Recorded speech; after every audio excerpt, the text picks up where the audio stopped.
একেবারেই সাধারণ একজন মানুষ যে তার জীবনে কোনো রকম অপরাধ করেনি। তার এই সততা এবং সমাজে ভালোভাবে চলার জন্য সরকার থেকে তাকে অ্যাওয়ার্ড পর্যন্ত দেওয়া হয়, যেটা আজ পর্যন্ত কেউ পায়নি। কিন্তু হঠাৎ একটি ঘটনায় শান্ত মানুষটাকে এই শহরের সবচাইতে ভয়ঙ্কর গ্যাংস্টারদের আতঙ্কের নামে রূপান্তরিত করে। সে এক এক করে সবাইকে শেষ করতে থাকে। তাহলে কি হয়েছিল তার সাথে? কেনই বা সে একটি শান্ত বিড়াল থেকে সিংহে রূপান্তরিত হয়? সেই পুরো ঘটনাটাকে নিয়ে আজকের এই মুভিটি। তবে মানুষ যতই খারাপ হোক না কেন, তার মধ্যে যে মনুষ্যত্ব বেঁচে থাকে, এই মুভিটা তার আরও একটি উদাহরণ। আর হ্যাঁ, ভিডিওর সামনে যাওয়ার আগে ছোট্ট একটি অনুরোধ, যদি ভিডিওটা ভালো লেগে থাকে একটি লাইক এবং চ্যানেলটিকে অবশ্যই সাবস্ক্রাইব করে দেবেন। ব্যাস এতটুকুই। তো যাওয়া যাক মুভির স্টোরিতে। মুভি শুরুতে আমরা নেলসন নামের একজনকে দেখি, যে বেশিরভাগ সময়ই তার কাজের মধ্যে থাকে। তার জীবনে শুধুমাত্র দুজন মানুষই গুরুত্বপূর্ণ, এক হচ্ছে তার স্ত্রী এবং তার ছেলে কাইল। নেলসন সৎ এবং কর্মনিষ্ঠ একজন মানুষ। তার এই সততার জন্য তাকে গভর্নমেন্ট থেকে অ্যাওয়ার্ড পর্যন্ত দেওয়া হয়। তবে কাইল তার বাবা মার সাথে খুব একটা সময় থাকে না। সে শুধুমাত্র মাঝে মাঝে তাদের সাথে দেখা করার জন্য আসতো। তবে নেলসন আজকে অনেক বেশি হ্যাপি, কারণ সে আজকে এই অ্যাওয়ার্ডটাকে পেয়েছে। অন্যদিকে আমরা কাইলকে দেখি যে তার এক বন্ধুকে নিয়ে তার বাবা মার সাথে দেখা করার জন্য আসছে। কিন্তু তারা যখন এয়ারপোর্টের মধ্যে ছিল, তখনই আমরা কয়েকজন সন্ত্রাসীদেরকে দেখি, যারা কাইল এবং তার বন্ধু তান্তে দুজনকে অপহরণ করে। কিছুক্ষণ পর আমরা ওই সন্ত্রাসীদেরকে দেখি, যারা তাদের দুজনের উপরে প্রচন্ড অত্যাচার চালায়। একসময় তাদের মধ্যে একজন কাইলের শরীরের মধ্যে একটি ভয়ানক ড্রাগ ইনজেক্ট করে দেয়। এই জন্য কাইল ধীরে ধীরে মৃত্যুর দিকে এগিয়ে যেতে থাকে। তান্তে এগুলোকে দেখে অনেক বেশি ভয় পেয়ে যায়। এই জন্য সে কোনো রকমে তার হাতটাকে ছাড়িয়ে গাড়ি থেকে নিচের দিকে ঝাঁপিয়ে পড়ে এবং কোনো রকমে সেখান থেকে পালায়। আর অন্যদিকে আমরা এই শহরের সবচাইতে ভয়ানক মাফিয়া ভাইকিংসকে দেখি, যে তার ছেলে রায়ানের সাথে দেখা করার জন্য যায়, কারণ এখানকারই কেউ একজন রায়ানের গায়ে হাত তুলেছে। তখন ভাইকিংস তাকে বলে, এখন তোমাকে ওকে মারতে হবে। কিন্তু রায়ান তাকে জানায়, আমি এরকম কিছুই করতে চাই না। তবে ভাইকিংস তাকে একটা কথাই বলে, তুমি কে সেটা সবার জানা উচিত। আর তখনই আমাদেরকে নেলসনকে দেখানো হয়, যার কাছে খবর আসে কাইলার এখন জীবিত নেই। নেলসন তখন সোজা কাইলের ডেড বডিটাকে দেখার জন্য যায়। তখন সেখানকার ডিটেকটিভ তাকে জানায়, কাইলের শরীরে আমরা অনেক ভয়ানক একটি ড্রাগের লক্ষণ খুঁজে পেয়েছি। ওর মৃত্যু ড্রাগের জন্যই হয়েছে। নেলসন এগুলো শুনে অনেক বেশি অবাক হয়ে যায়। সে তখন ডিটেকটিভকে বলে, আমি আমার ছেলেকে অনেক ভালোভাবেই জানি। ও ড্রাগস তো দূরের কথা, কখনো নেশা পর্যন্ত করতো না। কিন্তু ডিটেকটিভ তাকে বলে, রিপোর্ট কখনই মিথ্যা বলে না। কিছুক্ষণ পরে নেলসন যখন তার স্ত্রীকে নিয়ে বাড়ির দিকে যাচ্ছিল, তখন তার স্ত্রী তাকে বলে, এই সব কিছু তোমার জন্য হয়েছে। তোমার কাইলের উপরে আর একটু ভালোভাবে নজর রাখা উচিত ছিল। এই জন্য সে নেলসনকে প্রচন্ড রাগারাগি করে, এমনকি তাকে ছেড়ে যাওয়ার সিদ্ধান্ত পর্যন্ত নেয়। নেলসন এগুলো দেখে একেবারেই ভেঙে পড়ে, কারণ তার জীবনে এখন এমন একজনও নেই যার জন্য সে বাঁচবে। এই জন্য সে আত্মহত্যা করার সিদ্ধান্ত নেয়। ঠিক তখনই আমরা তান্তেকে সেখানে দেখি। তান্তে তাকে সবকিছু খুলে বলে। সে তাকে জানায়, ওরা আমাদেরকে অপহরণ করেছিল এবং আমাদের উপরে অমানবিক নির্যাতন চালায়। একসময় ওরা কাইলের শরীরের মধ্যে একটি ভয়ানক ড্রাগ ইনজেক্ট করে দেয়, যার ফলে কাইল ধীরে ধীরে মৃত্যুর কোলে ঢলে পড়ে। আমি তখন কোনো রকমে সেখান থেকে পালাই। নেলসন তখন তাকে অনেক বেশি রাগারাগি করে এবং তাকে বলে, তুমি শুধু আমাকে এখন ওর নামটাকে বলো যে এগুলোর সাথে জড়িত। তান্তে তাকে বলে, আমি ওদের বিষয়ে খুব একটা জানি না। তবে সে তাকে বিডো নামের একজনের বিষয়ে বলে, যে আজকে এখানকার একটি নাইট ক্লাবের মধ্যে আসবে। নেলসন তখন সোজা ওই নাইট ক্লাবের মধ্যে চলে যায় এবং বিডোকে ফলো করতে থাকে। বিডো তখন নেলসনকে বলে, তুমি কেন আমাকে ফলো করছো? তবে তুমি যদি আমাকে ফলো করো তাহলে তুমি কোনোভাবেই বাঁচতে পারবে না। তখন নেলসন তাকে কাইলের বিষয়ে জিজ্ঞাসা করে। বিডো তাকে বলে, আমি কাইলের বিষয়ে কিভাবে বলবো? তখন নেলসন তাকে অনেকভাবে জিজ্ঞাসা করে, কিন্তু সে তাকে কিছুই বলতে পারে না। এই জন্য নেলসন প্রচন্ড পরিমাণে রেগে যায়। নেলসন যখন তাকে একেবারে মেরেই ফেলবে, তখন বিডু তাকে লিম্বু নামের একজনের বিষয়ে জানায়। নেলসন তখন তাকে সেখানেই মেরে দেয়, কারণ সে কোনোভাবেই চায় না কেউ তার বিষয়ে জানতে পারুক। পরবর্তীতে সে তার লাশটাকে একটি খাদের ভেতরে ফেলে দেয়। আর অন্যদিকে আমরা ভাইকিংসকে দেখি যে বিডোর বিষয়ে তার লোকদের সাথে কথা বলছে। তখন তাদের মধ্যে একজন তাকে জানায় বিডো অনেকদিন ধরেই নিখোঁজ, তার বিষয়ে কেউই কিছুই বলতে পারছে না। এই জন্য সে সবাইকে বিডোকে খোঁজার জন্য বলে এবং রায়ানকে নিয়ে স্কুলের উদ্দেশ্যে রওনা হয়। অন্যদিকে আমরা নেলসনকে দেখি যে লিম্বুর সাথে দেখা করার জন্য যায়। তখন নেলসন তাকে কাইলের বিষয়ে জিজ্ঞাসা করে, কিন্তু লিম্বু তাকে কোনো রকম তথ্য দেয় না। একসময় নেলসন তাকে পুরোপুরি মেরে দেয় এবং তার লাশটাকেও খাদের মধ্যে ফেলে। পরবর্তীতে আমরা ভাইকিংসকে দেখি যে তার লোকদের মাধ্যমে এটা জানতে পারে এখন আবার লিম্বুকেও খুঁজে পাওয়া যাচ্ছে না। এই জন্য সে তার লোকদেরকে বলে তোমরা দ্রুত ওদেরকে খুঁজে বের করো। অন্যদিকে আমরা নেলসনকে দেখি যে ভাইকিংসের আরও একজন সদস্যকে খুঁজে পায় এবং তাকেও জিজ্ঞাসাবাদ করে। সে তার থেকে বেশ কিছু নতুন তথ্য জানতে পারে। শেষ পর্যন্ত নেলসন তাকেও খতম করে দেয় এবং তার লাশটাকে খাদের মধ্যে ফেলে। এরপর সে আবারও বাড়িতে ফিরে যায়। তখন আমরা তার স্ত্রীকে দেখি যে তাকে কাইলের বিষয়ে জিজ্ঞাসা করে। সে তাকে বলে তুমি কি এটা বলতে পারবে কাইল কি কি পছন্দ করত? কিন্তু নেলসন তাকে কোনো রকম জবাব দেয় না।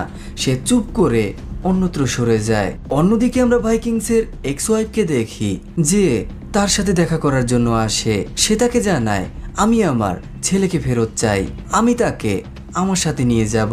তখন ভাইকিংস তাকে অনেকগুলো টাকা দেয় এবং তাকে বলে তুমি রায়ানের থেকে দূরে থাকো, ও এখন থেকে আমার সাথেই থাকবে। কিন্তু সে তাকে তার সবগুলো টাকা ফিরিয়ে দেয় এবং তাকে বলে আমি ওকে আমার সাথে নিয়ে যাব। এভাবে সে আবারও বাইরের দিকে চলে যায়। অন্যদিকে আমরা নেলসনকে দেখি সে যখন তার বাড়ির মধ্যে আসে তখন সে সেখানে একটি চিঠির মতো খুঁজে পায় যেখানে লেখা ছিল তোমার কাইলের প্রতি কোনো রকম ইমোশন নেই, কারণ কাইল মারা যাবার পরে তুমি কাইলের বিষয়ে আমার সাথে কোনো রকম কথা বলনি, এমনকি ওর পছন্দ অপছন্দ সবকিছু ভুলে গেছো। তাই আমার কাছে মনে হয় না আমাদের আর একসাথে থাকা উচিত। কিছুক্ষণ পর আমরা নেলসনকে তার বড় ভাই ব্রকের সাথে দেখি। আসলে ব্রকও একসময় অনেক ভয়ানক একজন গ্যাংস্টার ছিল, তবে এখন তার ওগুলোর সাথে কোনো রকম সম্পর্ক নেই। নেলসন তখন তাকে সবকিছু খুলে বলে। ব্রক তখন কিছুক্ষণের মধ্যেই পুরো ঘটনাটাকে খুঁজে বের করে। পরবর্তীতে সে নেলসনকে জানায় আসলে তান্তে কোনোভাবে ভাইকিংসের কিছু স্বর্ণ চুরি করার চেষ্টা করছিল, কিন্তু ভাইকিং যখন এটা জানতে পারে সে তখন তার লোকদেরকে পাঠিয়ে দেয়। যেহেতু কাইলো তখন তার সাথে ছিল এই জন্য তাকেও তারা অপহরণ করে। আর যেহেতু তারা কোনো রকম প্রমাণ ছেড়ে যেতে চায় না এই জন্য তারা কাইলোকে সেখানেই মেরে দেয়। নেলসন এগুলো শুনে প্রচন্ড পরিমাণে রেগে যায়। এই জন্য সে তার বড় ভাইকে বলে আমি এখন যেভাবেই হোক না কেন এই সব কিছুর বদলা নেব। কিন্তু তার বড় ভাই তাকে জানায় তুমি এটা কোনোভাবেই করতে পারবে না, কারণ ভাইকিংস এই শহরের সবচাইতে বড় মাফিয়া, ওর শক্তি সম্পর্কে তোমার কোনো রকম আইডিয়া নেই। তাই আমার মনে হয় তোমার এমন একজনকে খোঁজা উচিত যে তোমাকে সাহায্য করতে পারে। আর অন্যদিকে আমরা ভাইকিংসকে দেখি যে প্রচন্ড পরিমাণে রেগে যায়। সে তখন তার লোকদের সাথে কথা বলতে থাকে, কারণ এক এক করে তার বেশ কয়েকজন সদস্য এখন নিখোঁজ। ভাইকিংস তখন এটা মনে করে হয়তোবা এই সবকিছুর পেছনে তারই প্রতিদ্বন্দ্বী হোয়াইট বুলের হাত। সেই এখন এক এক করে তার সকল লোকদেরকে শেষ করছে। এই জন্য সে তার লোকদেরকে বলে তোমরা সব দিক থেকে প্রস্তুতি নাও, আমরা এখন ওদের উপরে হামলা করব। আর এখানেই বহু বছর আগের একটি চুক্তি আমাদের সামনে আসে যেটা হোয়াইট বুল এবং ভাইকিংসদের মধ্যে হয়েছিল, যেখানে তারা একে অপরকে কথা দিয়েছিল এখন থেকে তারা কেউ কারো কাজে কোনো রকম হস্তক্ষেপ করবে না এবং কোনোভাবেই বাধা প্রদান করবে না। তবে কেউ যদি এর বিরোধিতা করে তাহলে তাদের মধ্যে আবারও পাল্টা হামলা শুরু হবে। এই জন্য ভাইকিংসদের বেশ কয়েকজন সদস্য হোয়াইট বুলদের পেছনে পড়ে যায়। তারা তখন হোয়াইট বুলের একজন সদস্যকে ভাইকিং এর সামনে নিয়ে আসে। ভাইকিংস তাকে বিভিন্ন জিজ্ঞাসাবাদ করে, কিন্তু সে তাকে কোনো রকম তথ্য দেয় না। আসলে সে দেবেই বা কিভাবে, কারণ সেগুলোর বিষয়ে তো কোনো কিছুই জানে না। যেহেতু অনেকটা সময় কেটে যাওয়ার পরেও ভাইকিংস কোনো রকম তথ্য পায়নি এই জন্য সে প্রচন্ড পরিমাণে রেগে যায়। সে তাকে সেখানেই মেরে ফেলে। কিন্তু পরবর্তীতে সে এটা জানতে পারে এ আর অন্য কেউ নয় বরং হোয়াইট বুলেরই ছেলে। ভাইকিংস তখন তার বডিটাকে বাইরে একটি বোর্ডের উপরে টাঙিয়ে দেয়। এটা যখন সেখানকার একজন পুলিশ অফিসার দেখে সে তখন এটা ভালোভাবেই বুঝতে পারে সামনেই তাদের জন্য ভয়াবহ বিপদ অপেক্ষা করছে। পরবর্তীতে সে তার এক সহকর্মীর সাথে দেখা করে এবং তাকে জানায় যদি এই ফাইটটা শুরু হয় তাহলে এখানকার বহু সাধারণ লোকেরাও মারা যাবে, তাই আমাদেরকে যেভাবেই হোক না কেন এই সব কিছুকে আটকাতে হবে। অন্যদিকে আমরা নেলসনকে তার বড় ভাইয়ের সাথে কথা বলতে দেখি, যেখানে তার বড় ভাই তাকে জানায় তুমি কোনোভাবেই ভাইকিংসকে হারাতে পারবে না, তাই তোমাকে এখন একজন কিলারকে হায়ার করতে হবে। আমার একজন পরিচিত কিলার আছে, হয়তোবা ও তোমাকে সাহায্য করতে পারে। পরবর্তীতে আমরা নেলসনকে ওই কিলারের সাথে দেখা করতে দেখি। কিলার যখন নেলসনের সাথে দেখা করার জন্য যায় তখন নেলসন তাকে ভাইকিংসের বিষয় বলে, এমনকি সে তাকে অর্ধেক টাকা দিয়ে দেয়, কিন্তু কিলার তাকে সন্দেহ করে এবং তাকে বলে হয়তোবা তুমি পুলিশের লোক। তখন নেলসন তাকে পুরো টাকাটা দিয়ে দেয়। পরবর্তীতে আমরা কিলারকে ভাইকিংসের সাথে দেখি, যেখানে সে ভাইকিংসকে জানায় কেউ একজন তোমাকে মারার জন্য আমাকে হায়ার করেছে, তাই তুমি যদি আমাকে আমার প্রাপ্যটা বুঝিয়ে দাও আমি তোমাকে তার নামটাকে বলবো। ভাইকিংস তখন অনেকগুলো টাকা তার ব্যাংকে ট্রান্সফার করে দেয়। কিলার তখন ভাইকিংসকে নেলসনের বড় ভাই সম্পর্কে বলে, কারণ সে নেলসন সম্পর্কে খুব বেশি জানতো না। তবে এখানে আমরা ভাইকিংসকে দেখি যে তাকে আগে থেকেই চিনত, কারণ সে এক সময় তার বাবার হয়ে কাজ করত। হয়তোবা তার সাথে তার বাবার এমন কোনো শত্রুতা ছিল যেটার জন্য সে তার থেকে বদলাটা নিতে চায়। এরপর সে কিলারকে বলে তুমি একেবারেই আনপ্রফেশনাল, কারণ তুমি যেহেতু টাকার জন্য তোমার কাস্টমারকে ঠকিয়েছো তাই তুমি পরবর্তীতে আমাকেও ঠকাতে পারো। এই জন্য সে কিলারকে সেখানেই মেরে ফেলে। কিছুক্ষণ পর আমরা ভাইকিংসকে ব্রকের বাড়িতে দেখি, সে তাকে তার গাড়ির মধ্যে উঠিয়ে নেয় এবং তাকে এটা জিজ্ঞাসা করে তুমি কেন এগুলোকে করছো আর তুমি আমার থেকেই বা কি চাও। ব্রক তখন এটা ভালোভাবেই বুঝতে পারে ভাইকিংস হয়তোবা এটা জানতে পেরেছে হয়তোবা কেউ তাকে মেরে ফেলতে চায়, এই জন্য সে কোনোভাবেই চায় না সে নেলসনের ব্যাপারে জানুক। আর এখান থেকে আমরা এটা জানতে পারি ব্রক ক্যান্সারে আক্রান্ত, এই জন্য সে আর বেশি দিন বাঁচবে না। ব্রক তখন এটা সিদ্ধান্ত নেয় সে এই সবকিছুর দায়ভার নিজের উপরে নিয়ে নেবে, যাতে সে কোনোভাবেই আর কাউকে সন্দেহ না করে। ব্রক তাকে জানায় তোমার বাবা আমার স্ত্রীর সাথে বাজে ব্যবহার করেছিল আর আমি এখন সেটারই বদলা নিচ্ছি। ভাইকিংস তখন তাকে সেখানেই শেষ করে দেয়। অন্যদিকে আমরা হোয়াইট বুলকে দেখি যে তার ছেলের অন্তিম সংস্কার করে, যেখানে সে অনেক বেশি দুঃখী।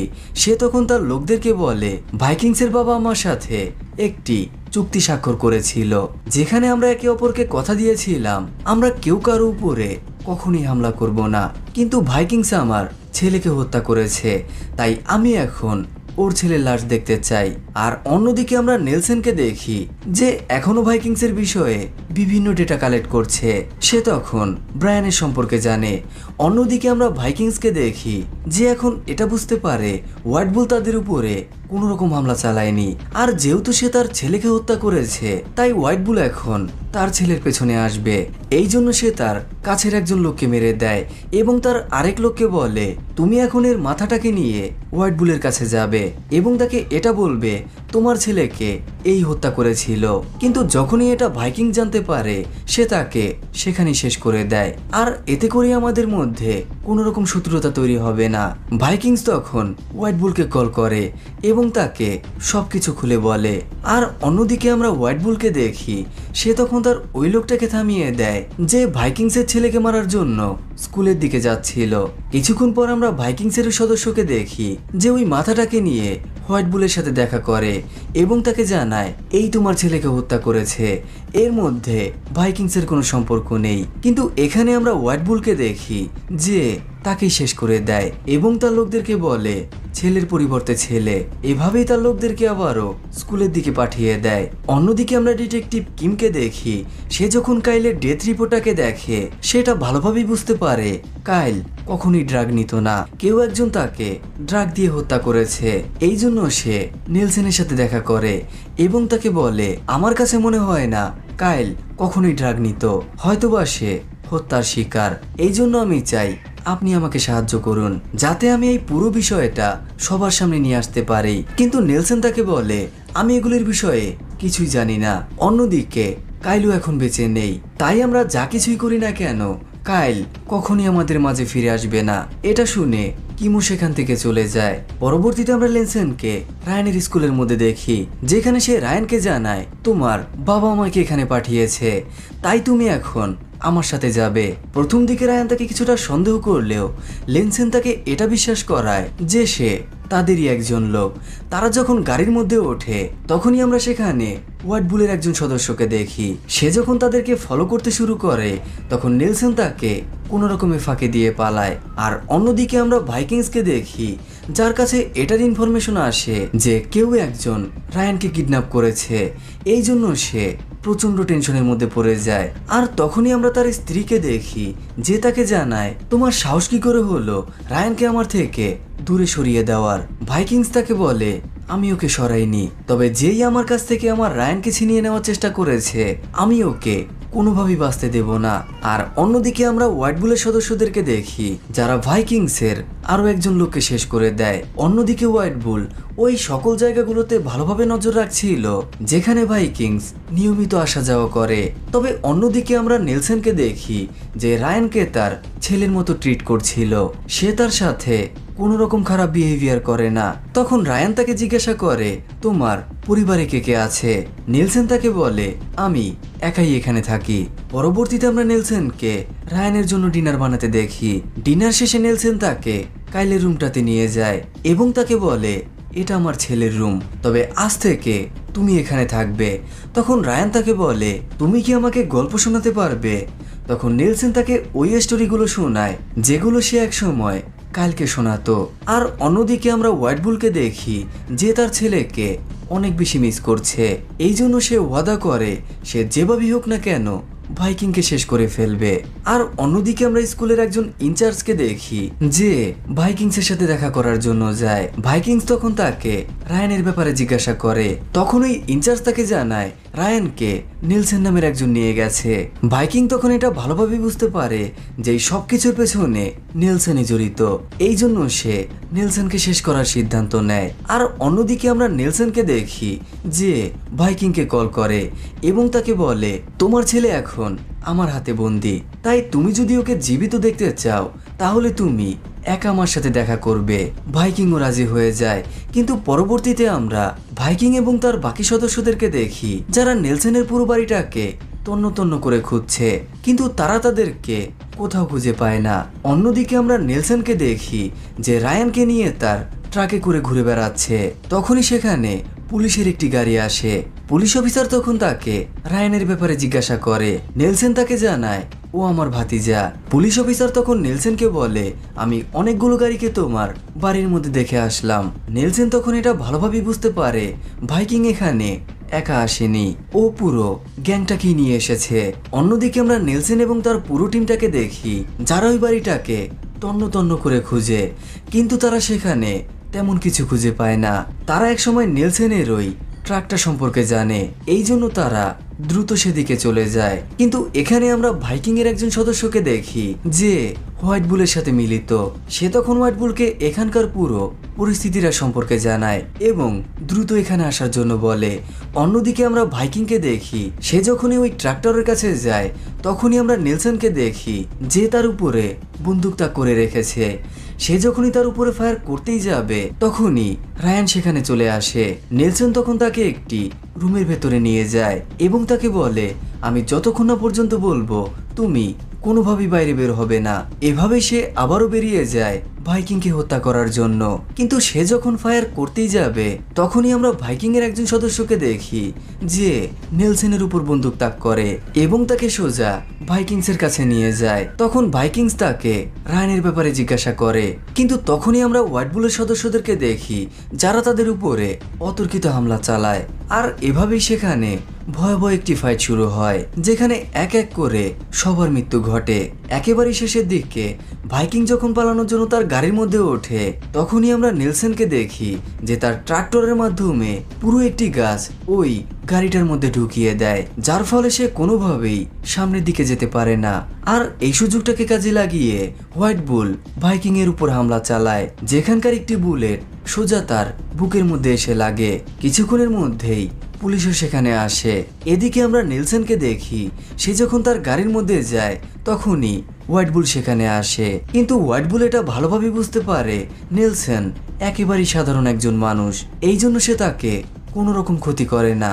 আর এভাবেই এই অসাধারণ মুভিটি এখানেই শেষ হয়।